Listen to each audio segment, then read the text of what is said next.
Hello and welcome my channel education Vani. Educational information और video के लिए चैनल को सब्सक्राइब कीजिए, पास ही बेल आइकन को प्रेस कीजिए ताकि वीडियो के नोटिफिकेशन आपको मिलते रहें। अगर आपको वीडियो अच्छी लगती है तो लाइक एंड शेयर करना ना भूलें। हेलो फ्रेंड्स, कैसे हैं आप सब। मैं आशा करती हूँ कि आप सभी अच्छे होंगे, अपने घरों में होंगे, सुरक्षित होंगे। लास्ट वीडियो में हमने आपकी कक्षा 4 की जो हिंदी की पाठ्य पुस्तक है झिलमिल, उसका पाठ 2 रीड किया था। क्या था इस पाठ का नाम? इस पाठ का नाम था पाठ 2 टपका। और इसमें हमने एक मज़ेदार कहानी पढ़ी थी टपके की। तो चलिए आज हम उस पाठ के अभ्यास को हल करते हैं। यदि आपने ये कहानी नहीं पढ़ी थी तो आप पहले इस कहानी को अच्छे से पढ़ लें, इसकी वीडियो देख लें। आपको चैनल पर इसकी पार्ट 1 वीडियो मिल जाएगी। ये पार्ट 2 वीडियो है इसी चैप्टर की। तो अभ्यास में सबसे पहले है प्यारे बच्चों आपके शब्दार्थ। आइए शब्दों के अर्थ जानें। तो पहला कौन सा है? आफत यानी कि मुसीबत। उचक्कर थोड़ा ऊपर उठकर। गति हालत। घटा टोप। क्या है घटा टोप? जब बारिश होती है तो बिल्कुल अंधेरा हो जाता है ना, वही। बादल घिरने के कारण हुआ अंधेरा। पिछवाड़ा घर के पीछे का भाग। बरमट बरगद के फल। बरगद का जो पेड़ होता है उस पे फल लगे होते हैं ना। बरखा यानी कि वर्षा, बारिश। भोर सवेरा। मरियल बहुत कमजोर। सरपट तेज दौड़ना। तो आपने शब्दों के अर्थ जान लिए जो कि पाठ में आए थे। चलिए इसके बाद है नंबर 2 कहानी से। अब कहानी से क्या करना है आपको? कहानी से आपको प्रश्नों के उत्तर देने हैं। तो पहला प्रश्न है, धनिया को टपके का डर क्यों था? कौन था धनिया?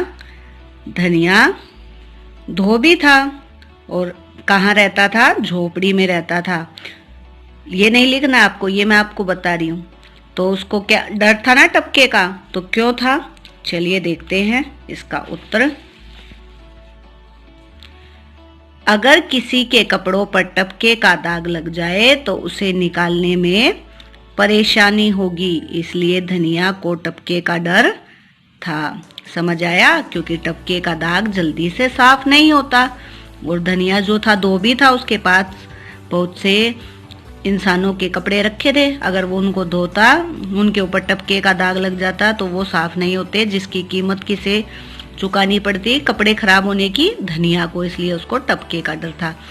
आप ये उत्तर अपना लिख सकते हैं, छोटा सा। ये मैंने आपको एक्सप्लेन किया है ताकि आपको याद रहे, आप अच्छे से समझ जाए। अगला प्रश्न है ख। मामा क्या बात करते हो? टपके से डर गए? मैं तो इसे बड़े चाव से खाया करता हूँ। बंदर ने हंसकर कहा। बंदर ने किस टपके को खाने की बात शेर से कही थी? क्या आपने को याद है? जो टपका था वो किस पे बैठ गया था? कह रहा था बंदर ना, सॉरी शेर, बरगद के पेड़ पे। और बरगद के पेड़ पे क्या लगते हैं? बरबंटे। बंदर, तो उत्तर लिखेंगे हम अपना। बंदर ने बरगद पर लगे बरबंटों को खाने की बात कही थी, क्योंकि बंदर सोच रहा था कि बरबंटे को ही टपका बोल रहा है शेर। चलिए आगे देखते हैं ख। आखिर रहे बंदर के बंदर ही, शरारत किए बगैर नहीं रहोगे। शेर की इस बात से बंदरों की कौन सी विशेषता पता चली है? उत्तर है हमारा, शेर की इस बात से पता चलता है कि बंदर एक जगह शांत नहीं बैठ सकते।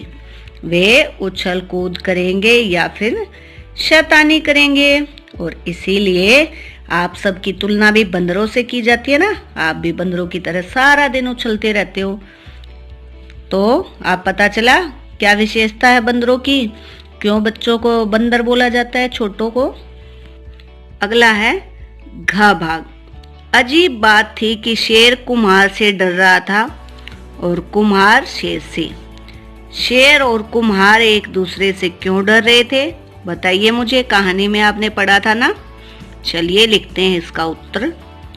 शेर कुम्हार को टपका समझकर डर रहा था। कुम्हार उसे अपना गधा समझ कर ले जा रहा था, लेकिन जैसे ही उसे पता चला कि यह गधा नहीं शेर है, तब वह भी डर रहा था। आई बात समझ? शेर क्यों डर रहा था कुम्हार से? क्योंकि वो उसको टपका समझता था, और कुम्हार तो उस पे गधा समझ के बैठा था ना।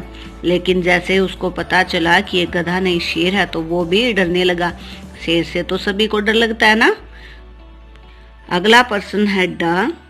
कुम्हार ने शेर से अपनी जान कैसे बचाई? कुम्हार ने उचक्कर बरगद की डाढ़ी यानी कि उसकी लंबी जड़ों को पकड़कर उनके सहारे वह पेड़ पर चढ़ गया और अपनी जान बचाई। आपको अगर क्वेश्चन लिखने हैं तो वीडियो को रोक के भी आप प्रश्नों के उत्तर लिख सकते हैं। आगे है नंबर 3, आपकी बात। क, शेर ने टपके को अपने से बलवान समझा। आप किस किस को अपने से बलवान समझते हो? बताओ। ये सभी बच्चे अपने अनुसार लिख सकते हैं। अगर आप चाहते हैं कि मेरे वाले उत्तर को आप लिखें तो देखिए मैंने क्या उत्तर लिखा है। मैं हाथी, घोड़ा, शेर आदि को अपने से बलवान समझती हूँ। चलिए अगला भाग है ख भाग। बंदर को टपका बहुत अच्छा लगता था। आपको क्या क्या अच्छा लगता है? जो भी आपको खाने की चीजें अच्छी लगती है आप वो लिख सकते हैं। जैसे मैंने लिखा है मुझे खीर, गाजर का हलवा, आइसक्रीम व समोसे बहुत अच्छे लगते हैं। तो ऐसे ही आप अपनी फेवरेट चीजें खाने की यहाँ पर लिख सकते हैं। चलिए आगे देखते हैं नंबर 4 पार्ट से आगे। क, कुम्हार गधे से क्या क्या काम लेता होगा?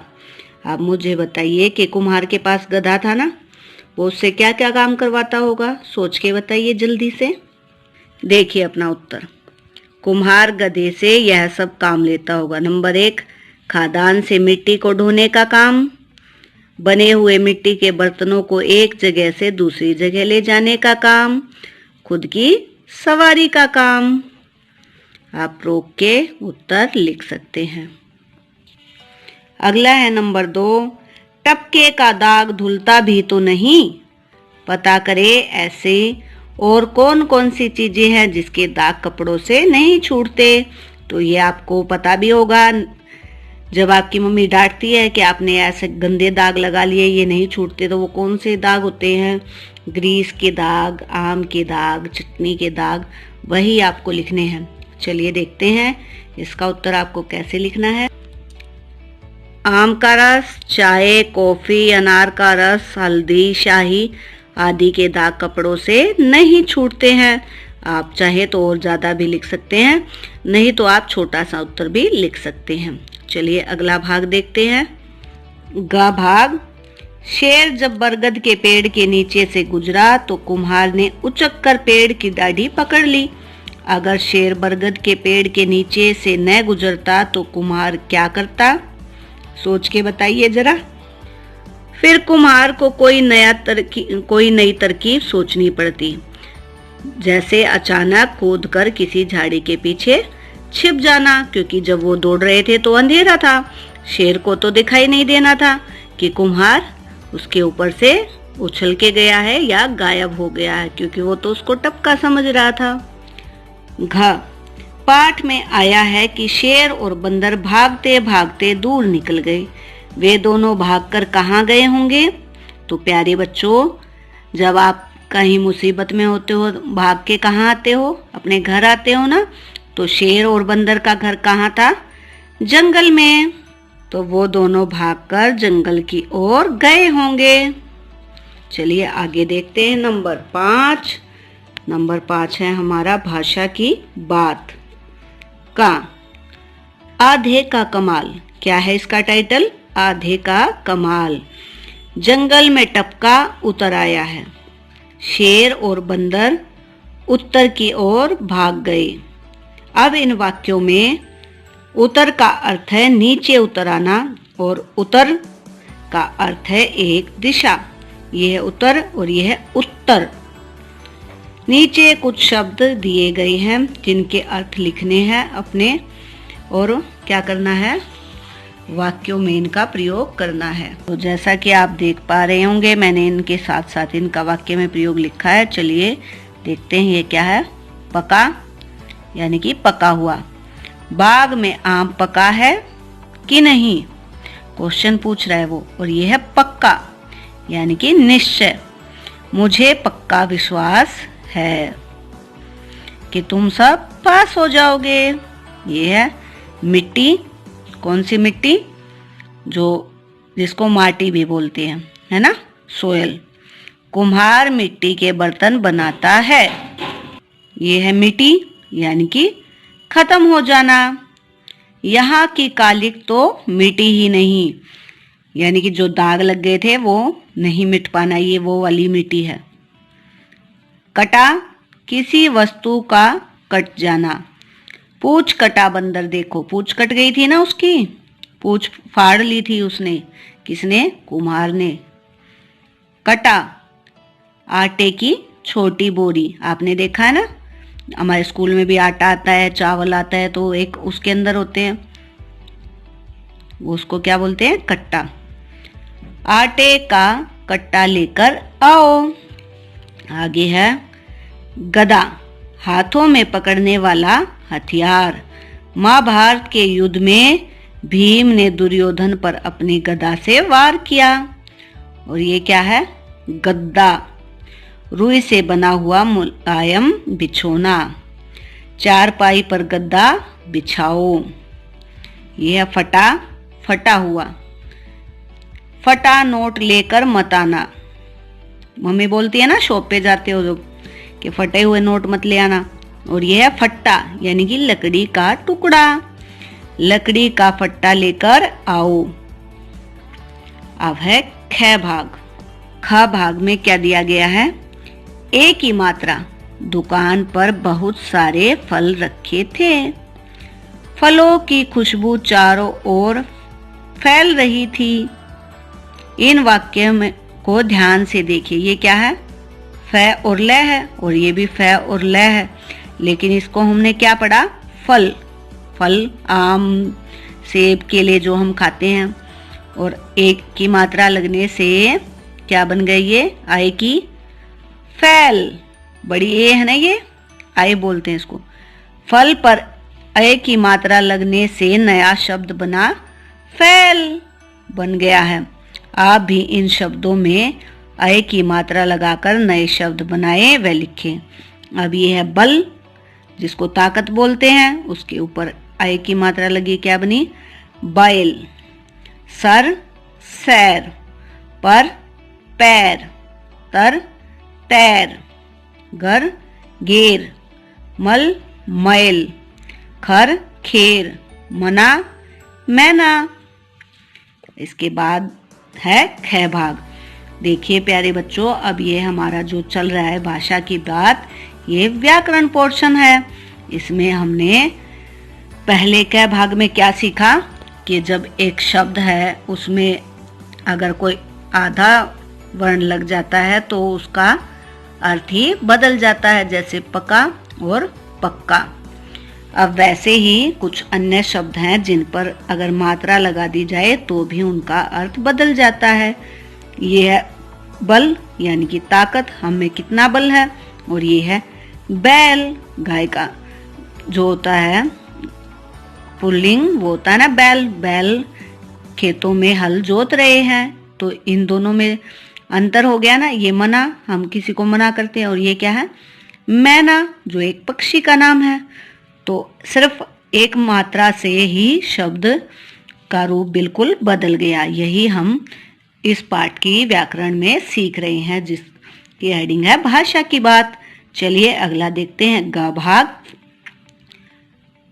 हंस में लगी बिंदी अनुस्वार है। ये आपको बिंदी दिख रही है ऊपर। हंस में लगी बिंदी अनुनासिक है। दोनों की ध्वनि में अंतर पहचानिए। देखो ये बना हंस और ये बना हस। ये चंद्र बिंदु है, इसमें मुख और नासिका का प्रयोग होता है, इसलिए इसे अनुनासिक बोलते हैं। इसमें बस अनुस्वार यानी कि सिर्फ नाक का प्रयोग होता है, इसलिए बिंदी लगी। न का उच्चारण आता है ना इसमें, हंस और हस। अब नीचे दिए गए शब्दों में उचित स्थान पर अनुस्वार और अनुनासिक लगाएं, यानी कि इसको बिंदु और इसको चंद्र बिंदु भी बोलते हैं ना, आपने सुना होगा ना बहुत बार। तो चलिए, आपके पास नीचे पिक्चरें हैं, उसमें आपको लगाना है। ये देखिए मैंने लगाया हुआ है। पहले क्या पढ़ते हैं इसको? चांद, चांद। हंस, ये तो है ना, ना का उच्चारण है ना, हंस। बंदर, इसमें उच्चारण में ज्यादा दबाव लगता है, मुंह के जो से ज्यादा दबाव आता है अनुनासिक यानी कि नाक के साथ, और इसमें मुंह से दबाव नहीं आता। आप उच्चारण करके देखिए, बंदर और बास। पंखा, पांच, पूछ, कंचा। ठीक है, आप अन्य शब्द भी ऐसे लिख सकते हैं जिससे आपको अनुस्वार और अनुनासिक का अंतर पता चल जाए। आप अपने बड़ों की भी सहायता ले सकते हैं इसमें। घ भाग, शेर ने गहरी सांस ली। नीचे कुछ शब्द दिए गए हैं जिसमें से ऐसे शब्दों पर गोला लगाए जिसके साथ गहरी शब्द का प्रयोग हो सकता है। देखो नीचे है पहाड़ी, तो क्या गहरी पहाड़ी, ये तो जुड़ा नहीं कुछ। गहरी खाई होती है ना, गहरी खाई। गहरी डाली, ऐसा तो कोई शब्द ही नहीं बना। ऐसे बोलते हैं कि वो गहरी नींद में सो रहा है, तो गहरी के साथ नींद हो सकता है, दीवार नहीं हो सकती। गहरी नदी, बारिश भी नहीं होती। ऐसे बोलते हैं इनके बीच में तो बड़ी गहरी दोस्ती है ना। गहरी हवा होती है? नहीं। गहरी छाया, हाँ, पेड़ों की घनी छाया या गहरी छाया में बैठ गए।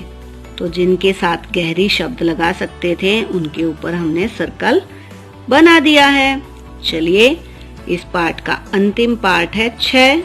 यह भी करें। क्या करना है इसमें? कुम्हार बरगद की खो में छिप गया। लुका छुपी के खेल में आप कहाँ कहाँ छिपते हो, ये आप अपने अनुसार भी लिख सकते हो और यहाँ से भी लिख सकते हो।